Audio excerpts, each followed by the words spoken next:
রাজনীতি থেকে আওয়ামী লীগের আলোচনা কোনো অবস্থাতেই বাদ দেওয়া যাচ্ছে না। প্রধান উপদেষ্টা ডক্টর মোহাম্মদ ইউনূস তিনি যেভাবে বলছেন যে ফ্যাসিস্টকে আর ফিরে আসতে দেওয়া হবে না। এক, ২ নম্বর হলো যে আওয়ামী লীগের মতো একটা ফ্যাসিস্ট দলকে বিদায় করার জন্য ১৬টি বছর আমাদেরকে অপেক্ষা করতে হয়েছে। তো আগামীতে যদি এরকম কোনো ফ্যাসিস্টের উদ্ভব হয়, সেক্ষেত্রে জাতিকে যেন ১৬ বছর অপেক্ষা করতে না হয়। এজন্য যেভাবে সংস্কার দরকার, পরিবর্তন দরকার, আইন দরকার, কানুন দরকার, যেভাবে স্টিম রোলার দরকার, কঠোর হওয়া দরকার, সবই তিনি করবেন। এই হলো তার মোদ্দা কথা। তার যারা সহযোগী রয়েছেন, তার পক্ষে যারা কথাবার্তা বলেন, তাদের মুখে দৈনিক যদি ১০০টি কথা হয় রাজনীতির কথা, সেখানে দেশ নিয়ে তেমন কোনো কথাবার্তা নেই, এনসিপি নিয়ে কোনো কথাবার্তা নেই, বিএনপি নিয়েও কোনো কথাবার্তা নেই। কেবলই মাত্র Awami League, Awami League, Awami League. Sheikh Hasina, Sheikh Hasina, Sheikh Hasina, fascist, fascist, fascist. এর বাইরে যারা সরকারের যাকে বলা হয় মাউথ স্পিচ হিসেবে কাজ করেন, তারা তো সবাই মোরেলের সবাই আওয়ামী লীগের যত কুৎসিত ভাষায় গালাগাল দেয়া যায় সেভাবে গালাগাল দিচ্ছেন। এবং এই গালাগালির মধ্যে সেই কি বলবো, টেকনাফ থেকে তেঁতুলিয়া পর্যন্ত গত ১০ মাসে সবচেয়ে বেশি যে নামগুলো উচ্চারিত হয়েছে, তার মধ্যে ১ নম্বর হলো আওয়ামী লীগ, ২ নম্বরে শেখ হাসিনা, ৩ নম্বরে শেখ মুজিব বা বঙ্গবন্ধু।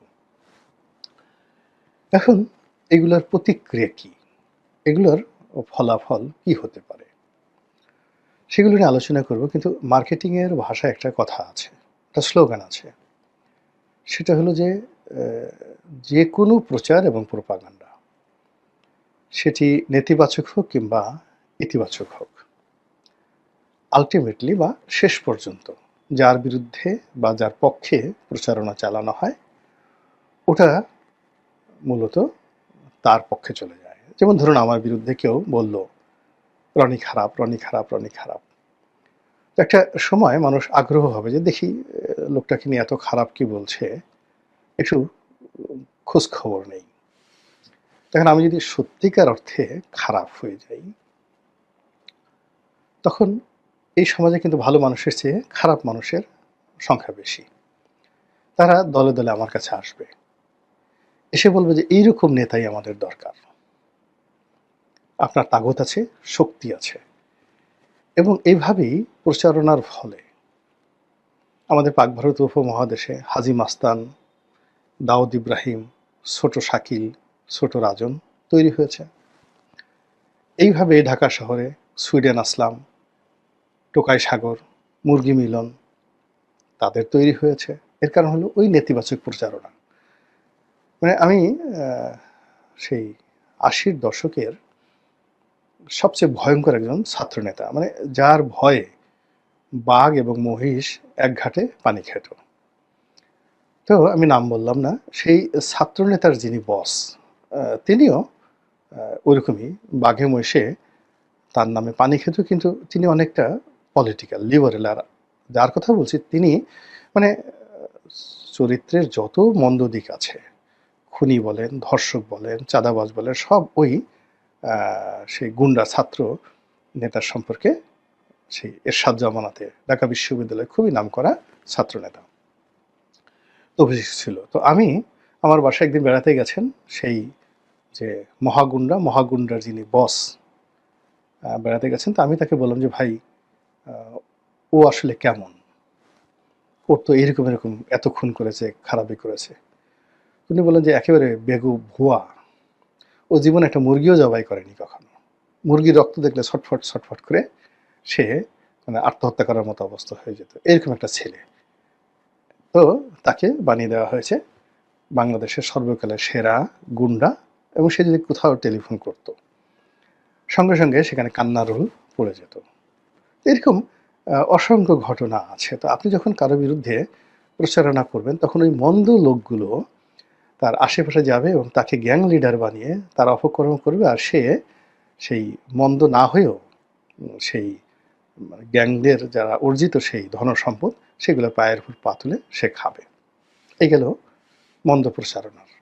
তো আমার সম্পর্কে যদি আপনি প্রচারণা করেন যে এটা গুন্ডা, বাহিনী বাহিনীর প্রধান, আন্ডারওয়ার্ল্ডের ডন, এটা আছে এটা আছে, তো ওই লোকগুলো আমাকে সমীহ করবে এবং আমার কাছে আসবে, এবং আমি না চাইলেও এই আন্ডারওয়ার্ল্ডের ডন হয়ে যাব। আবার যদি আমার প্রশংসা করেন যে এই লোকটা ভালো, লেখাপড়া জানে, ইত্যাদি ইত্যাদি, তাহলে ওই ভালো লোকগুলো আমার প্রতি আকর্ষিত হবে, তারা আসবে এবং আমি সেই ভালো লোকদের মধ্যে নেতা হয়ে যাব। তাহলে আপনি যাই করেন না কেন, আলটিমেটলি কিন্তু পুরো জিনিসটাই আমার পক্ষে চলে আসছে।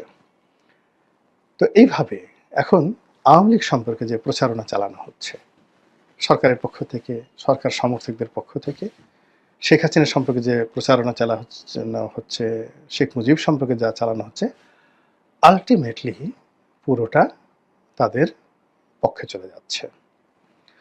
আর এই পক্ষে চলে যাওয়ার কারণে যেটা হচ্ছে, আওয়ামী বিরোধী শক্তির মধ্যে একটা আতঙ্ক, ভয় তৈরি হচ্ছে, এবং ভয় খুব খারাপ জিনিস। ধরুন আপনি মাঝপথে আপনি কোথাও যাচ্ছেন গভীর রাতে, অমাবস্যা রাতে, তো হঠাৎ করে আপনার মনে হলো যে সামনে যে একটা তাল গাছ আছে, তাল গাছে একটা ভূত আছে, আর তাল গাছের সেই রাস্তার উল্টো দিকে একটা বট গাছ আছে, সেই বট গাছে একটা পেতনি আছে। তো আপনি খুব জ্ঞানী গুণী বৈজ্ঞানিক, এই ভূতটি আপনি ছোটকালে গল্প শুনেছেন, সে রাত 12টার পরে একটা পা বট গাছে রাখে, আর পেতনি তার আর একটা পা এ তাল গাছে রাখে। তো হঠাৎ করে আপনি ওই গভীর রাতে একাকে যাচ্ছেন, আপনি একবার তাল গাছের দিকে তাকাবেন আর একবার সেই বট গাছের দিকে তাকাবেন, সেখানে পেতনি ভূত থাকুক বা না থাকুক, পা থাকুক বা না থাকুক, আপনি মুহূর্তের মধ্যে ফ্রিজ হয়ে যাবেন, সেন্স হারিয়ে ফেলবেন। এটাই হলো সত্যিকার অর্থে বাস্তবতা। আপনারা যারা শ্রীকান্ত উপন্যাস পড়েছেন, সেই শ্রীকান্ত উপন্যাস শরৎচন্দ্র চট্টোপাধ্যায়ের, সেখানে শ্রীকান্ত যেভাবে সেই চিতার যে মানে চিতাখানা যেটাকে বলা হয়, শ্মশান ঘাট, সেখানে গিয়ে যেভাবে ভয় পেয়েছিলেন, এরকম ভয় পাওয়ার যে দৃশ্য বাংলা সাহিত্যে আর কেউ ফুটিয়ে তুলতে পারেননি। তো আওয়ামী লীগ সম্পর্কে এই যে যত প্রচারণা করা হচ্ছে, আলটিমেটলি আওয়ামী বিরোধী শক্তি যারা আছে তাদের মধ্যে ভয় তৈরি হয়ে যাচ্ছে। এখন যারা বলছেন, যারা প্রচার করছেন, তারা বুঝে হোক না বুঝে হোক, ইচ্ছায় হোক অনিচ্ছায় হোক, তারা কিন্তু নিজেরা ভয় পাওয়া শুরু করেছেন, এবং তাদের এই ভয়টি অনেকের মধ্যে তারা এগুলো সঞ্চারিত করছেন। ফলে ধরেন লন্ডনে এক লোক আছেন, তিনি শেখ হাসিনাকে খুব গালাগালি করেন, বা আমেরিকাতে একজন গালাগালি করেন। তো তিনি গালাগালি করেন, কিন্তু তার কাছে মনে হয়, আরে আমার তো আত্মীয় স্বজন ঢাকা শহরে আছে, আমার আপনজন আছে, প্রিয়জন আছে, আওয়ামী সন্ত্রাসীরা যদি একদিন সেই এদের উপর আক্রমণ চালায় তাহলে কি হবে? এই কথা বলতে বলতে কেউ যদি গাড়ি চালায়, মুহূর্তের মধ্যে দেখা গেল গাড়িতে একটা অ্যাক্সিডেন্ট করলো। কেউ যদি ডাক্তার ইঞ্জেকশন দেয়, দেখা গেল যে মানুষের ইঞ্জেকশনের পরিবর্তে পশুর ইঞ্জেকশন দিয়ে পুরো মানুষটিকে মেরে ফেললো। এই হলো ভয়। তো এই গেল একটা সাইড, আওয়ামী লীগ সম্পর্কে আতঙ্কের একটা সাইড। অন্যদিকে যেটা হচ্ছে যে আওয়ামী লীগের যেই লোকগুলো অবদমিত ছিল, আপনি যে কোনো একটা অপরাধ, সেটা জেনা হোক, ব্যভিচার হোক, চুরি হোক, ডাকাতি হোক, এটা যখন বারবার আপনি তাকে খোঁটা দিবেন যে তুই চোর, তুই চোর, তুই চোর, তুই ডাকাত, তুই ডাকাত, তুই ডাকাত, তারপরে শরীয়তে বিচার করবেন, বিরাট গ্রামে একটা যাকে বলা হয় বিচার বসালেন, চোরকে পিঠমোড়া করে গাছের সঙ্গে বেঁধে জুতো পিটা করলেন, তারপর শেষে জুতোর মালা গলায় দিয়ে তাকে সারা দেশ ঘোরালেন। বিশ্বাস করেন এ কাজে কোনো দিন চুরি বন্ধ হয়নি, ডাকাতি বন্ধ হয়নি। অনেক ডাকাতের চোখ তুলে দেওয়া হয়েছে, কিন্তু সে অন্ধ অবস্থায় ডাকাত দলের নেতা হয়ে গেছে। এরকম ঘটনা হাজার হাজার আছে। তো এইরকম ঘটনায় যেটা হয় সেটা হলো ওই যে যারা অন্যায় করে, অপরাধ করে, ওদের সাহস বেড়ে যায়, শক্তি বেড়ে যায়, এবং একটা মানুষের সবচেয়ে বড় যে সম্পদ সেটা হলো তার লজ্জা, শরম, হায়া। তো মানুষ যখন এরকমভাবে প্রকাশ্যে লাঞ্ছিত, অপমানিত হতে থাকে, তখন তার এই লজ্জা, শরম, হায়াটা চলে যায়, সে বেহায়া হয়ে পড়ে। এবং বেহায়াদের মতো এরকম ভয়ঙ্কর প্রাণী এই মহাবিশ্বে আর নেই। সাপ বলেন, শকুন বলেন, ঈগল বলেন, মানে প্রকৃতির যত হিংস্র প্রাণী আছে তাদের মধ্যে বেহায়া যদি হয়, সেটা পশু হোক, পাখি হোক বা মানুষ হোক, যার লজ্জার শরমটা চলে গেছে, তার মতো ভয়ঙ্কর প্রাণী আর হতে পারে না। এখন আওয়ামী লীগের যে সমস্ত লোকজন পালিয়ে গেছে, পালিয়ে আছেন, অন্যায় করেছেন, তারা এই গত 10 মাস ধরে অনেকে অনুতপ্ত ছিলেন, অনেকে চিন্তা করছেন তওবা করব, অনেকে বলছেন যে না, আমি আর যা কিছু হচ্ছে এটা আমারই প্রাপ্য। কিন্তু যখন এই বিষয়গুলো নিয়ে বারবার আওয়ামী লীগ বলতে বলতে এমন অবস্থা হয়ে গেছে, এখন দেখা যাচ্ছে যে আওয়ামী লীগের বিরোধী যে মুখগুলো, সেটা সোশ্যাল মিডিয়াতে, বিশেষ করে ফেসবুক, ইউটিউব, এখানে আওয়ামী বিরোধী গ্রহণযোগ্য মানে জনপ্রিয়তা আছে এরকম মুখের সংখ্যা হাইয়েস্ট 5 থেকে 6টি, নট মোর দ্যান দ্যাট।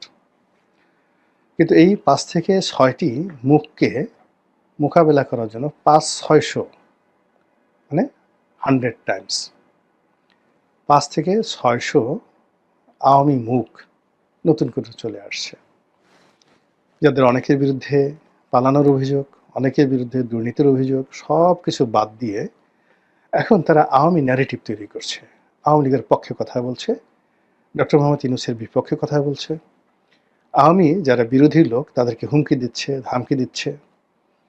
এবং যে সমস্ত লোকদের প্রচার প্রোপাগান্ডার কারণে আওয়ামী লীগের পতন হয়েছে, উল্টোভাবে এখন তাদেরকে তারা হুমকি ধামকি দিয়ে তাদের জীবনকে তছনছ করে দিচ্ছে।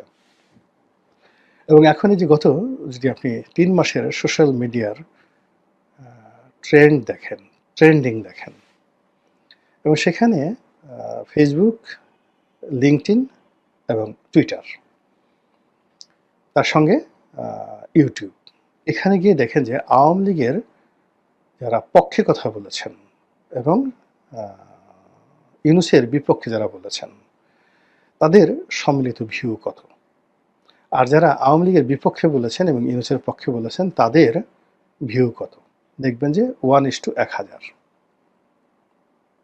যেটা এই 2025 সনের ফেব্রুয়ারি মাসে কল্পনাই করা যেত না। অর্থাৎ ফেব্রুয়ারি মাসে এটি উল্টো ছিল জাস্ট, অর্থাৎ যত কথাবার্তা হতো আওয়ামী লীগের পক্ষে, তারা যদি 1000 হতো, আর আওয়ামী লীগের পক্ষে যে কথাবার্তা সেটা একও হতো না। এখন এটা আপনি গিয়ে দেখেন, ট্রেন্ডিংটা দেখেন, যারা ফেসবুক নিয়ে গবেষণা করেন, ইউটিউব নিয়ে গবেষণা করেন, এবং এটা এমন ভয়ঙ্কর অবস্থায় পৌঁছে গেছে, স্বয়ং প্রধান উপদেষ্টা, তিনি জাতিসংঘ অথবা কোনো আন্তর্জাতিক সংস্থার কোনো ভদ্রমহিলা, খুবই উচ্চ পদস্থ ভদ্রমহিলা, তার সঙ্গে দেখা করেছেন তার কার্যালয়ে, এবং তিনি সেখানে এই যে অপতথ্য, অপপ্রচারণা, এটা বন্ধ করার জন্য তিনি সেই জাতিসংঘ বা ওই ওনার যে ভদ্রমহিলা যে প্রতিষ্ঠান, তার সহযোগিতা কামনা করেছেন। তো বুঝেন যে তার অবস্থা এখন কোন পর্যায়ে পৌঁছে গেছে। একইভাবে ডক্টর মোহাম্মদ ইউনূস, যেটা সবসময় তিনি একটা ওপেন মিডিয়াতে বিশ্বাসী, এবং তিনি আজকের যে অবস্থায় এসেছেন এটা মূলত মিডিয়ার কল্যাণে। তো সেই তিনি ফেসবুকের যারা মালিক পক্ষ, মেটা, ফেসবুকের মূল কোম্পানি মেটা, তো মেটার কিছু কর্তা ব্যক্তি, হর্তাকর্তা, তারা ডক্টর মোহাম্মদ ইউনূসের সঙ্গে দেখা করেছেন। তো তিনি সেখানেও আবেদন করেছেন, যে আবেদন শেখ হাসিনাও করেননি। শেখ হাসিনার মন্ত্রী পলক বা অন্যান্য যারা আছে, তারা মেটাকে ঘুষ দেওয়ার চেষ্টা করেছে, বিজ্ঞাপন দেওয়ার চেষ্টা করেছে, মেটাকে ম্যানেজ করার চেষ্টা করেছে, কিন্তু মেটার কাছে কখনো অসহায়ত্ব প্রকাশ করেনি। কিন্তু ডক্টর মোহাম্মদ ইউনূস মেটাকেও খুব অনুনয় বিনয় করে, আমি মুরব্বী মানুষ, এরকম একটা জায়গাতে আসছি, যা কিছু হচ্ছে তোমরা আমাদেরকে সহযোগিতা করো। এবং আমেরিকান যে কোম্পানি এগুলো তারা কিন্তু সাধারণত মজা নেয়। যখন আপনি মেটা বা ইউটিউব সেখানে কোনো একটা বিষয় আপনি ট্রেন্ডিং করতে পারেন, কোনো একটা মতাদর্শকে। যে মতাদর্শের ফলে মানুষের মনে ফেয়ার অ্যান্ড গ্রিড তৈরি হয়, লোভ এবং ভয়। সেই লোভ এবং ভয় থেকেই কিন্তু ওদের যত ব্যবসা। মানে এটা কিন্তু ইন্টারন্যাশনাল মানে যাকে বলা হয় স্ট্র্যাটেজি। মানে যারা এই সোশ্যাল মাধ্যম চালান, সামাজিক মাধ্যম চালান, ওই মালিক পক্ষের প্রথম কাজ হলো যারা ভয় তৈরি করতে পারে, আতঙ্ক তৈরি করতে পারে এবং যারা মানুষকে লোভ দেখাতে পারে তাদেরকে তাদের যে এআই সিস্টেম প্রমোট করে। এবং ওই যে ভয় থেকে তাদের মার্কেটিং শুরু হয়, লালসা থেকে তাদের মার্কেটিং শুরু হয়।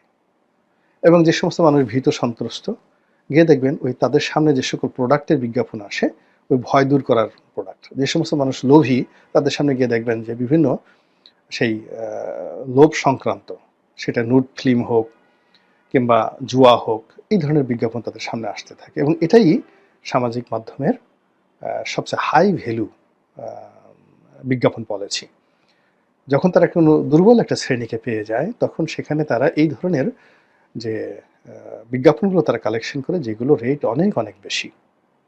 তো এখন মেয়েটা বুঝে গেছে বাংলাদেশে যে এখন কারা শেখ হাসিনাকে ভয় পাচ্ছে, কারা আওয়ামী লীগকে ভয় পাচ্ছে।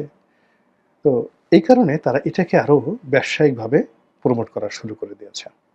যারা সামাজিক মাধ্যম নিয়ে গবেষণা করেন, যারা সামাজিক মাধ্যম নিয়ে ব্যবসা বাণিজ্য করেন, তারা অবশ্যই এই বিষয়টা আমার চেয়ে ভালো জানেন।